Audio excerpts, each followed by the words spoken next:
Hello everyone, চলুন আজকে আপনাদের সঙ্গে আমি আমার বার্থডে ব্লগটা শেয়ার করি।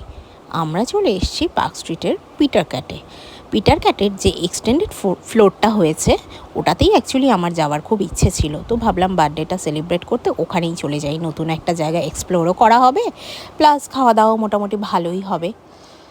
তো আমরা চলে এসেছি এখানে। দেখুন কত বড় স্পেশিয়াস জায়গাটা, প্লাস প্রচুর আলো। নিচের ফ্লোরটা যেমন একটু অন্ধকার অন্ধকার, মানে ক্যান্ডেল লাইট ডিনার টাইপের, তো কিন্তু ওপরের ফ্লোরটা কিন্তু একদম সম্পূর্ণ ডিফারেন্ট। আলোর পোর্শনও আছে, মানে কিছু জায়গা যেখানে বসলে আপনি সম্পূর্ণ দিনের বেলার অনুভব করতে পারবেন। আর সেকেন্ডলি আবার ভেতরের দিকে কিছুটা পোর্শন আছে যেটাতে আপনি ক্যান্ডেল লাইট ডিনারের আনন্দটাও উপভোগ করতে পারবেন। তো দেখতেই পাচ্ছেন আপনারা কি সুন্দর সুন্দর বিভিন্ন কালারফুল চেয়ার দিয়ে টেবিলগুলোকে চারপাশটা ঘিরে দেওয়া হয়েছে। আমার তো ভীষণ ভালো লেগেছে, এনভায়রনমেন্টটা ভীষণই ভালো লেগেছে। আর আমরা যেখানে বসেছি তার সামনেই রয়েছে বাইরের দিকে একটা টেরেসের মতো গার্ডেনিং করা হয়েছে। যদিও এই জায়গাটা এখন বন্ধ ছিল, কী কারণে জানি না, ওটা আর জিজ্ঞাসা করা হয়নি যে ওটা কখন খুলে বা আদৌ খুলে কিনা। বাট আমরা একদম যেহেতু সামনে বসেছিলাম, সেখান থেকে ওই বাইরের টেরেসটা দেখতে ভীষণ সুন্দর লাগছিল, খুব সুন্দর লাগছিল।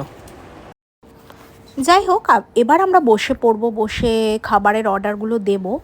আর কেকটা ওনাদের থেকেই আমরা নিচ্ছি, কারণ এখানে যেহেতু বাইরের ফুড অ্যালাউড নয়, ওই জন্য ওনারাই আর কি টাইম নিয়ে ওনারা একবারে বেক করে কেকটা দেবেন আমাদের খাওয়া দাওয়া হয়ে গেলে।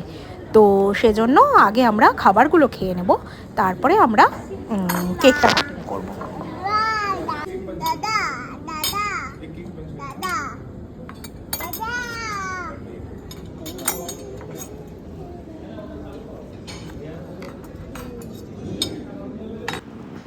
প্রথমে আমরা স্যুপ অর্ডার করে দিয়েছি, চিকেনের স্যুপ নিয়ে নিয়েছি দুটো, ওটা ওনারা 2/4 করে দিয়েছেন। আমরা চারজন মিলে ফার্স্টে আগে স্যুপটা খাবো, আর স্যুপটা ছেলেকেও খাওয়াবো স্পেশালি, ওই জন্যই নেওয়া হয়েছে।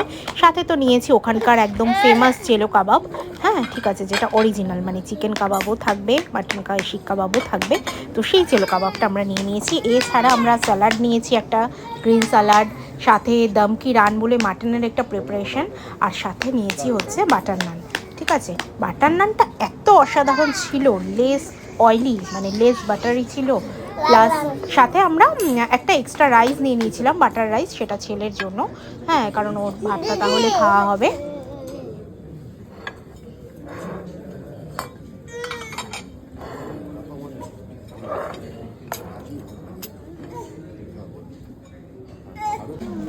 ও হ্যাঁ, আরেকটা আইটেম নিয়েছিলাম, সেটা হলো তন্দুরি প্রন। এটা আমি ফেসবুকেই একটা পেজে দেখেছিলাম যে এখানকার তন্দুরি প্রনটা নাকি ভীষণ ভালো, তো সেজন্য আমরা ওটাও নিয়ে নিয়েছিলাম অ্যাজ এ স্টার্টার। তো বেশ ভালো ছিল, হ্যাঁ।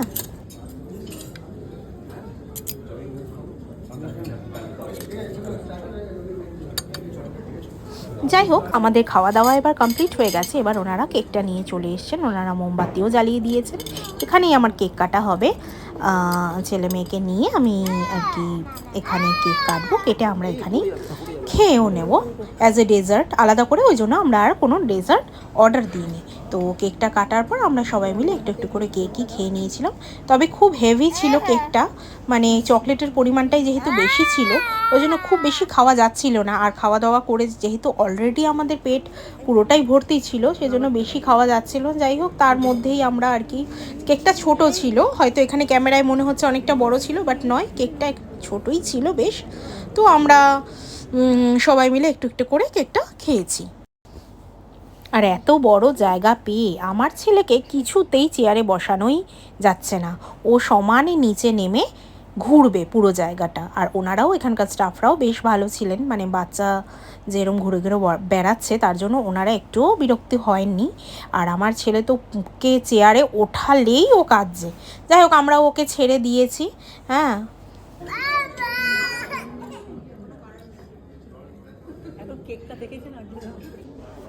যাই হোক, আপনাদের যেমন বলছিলাম, দেখুন ভেতরের দিকটা আবার ক্যান্ডেল লাইট ডিনারের মতো আর কি এনভায়রনমেন্ট ক্রিয়েট করা রয়েছে। দিনের বেলা হলেও এখানটায় বসলে সেই এনভায়রনমেন্টটাই ফিল করা যাবে।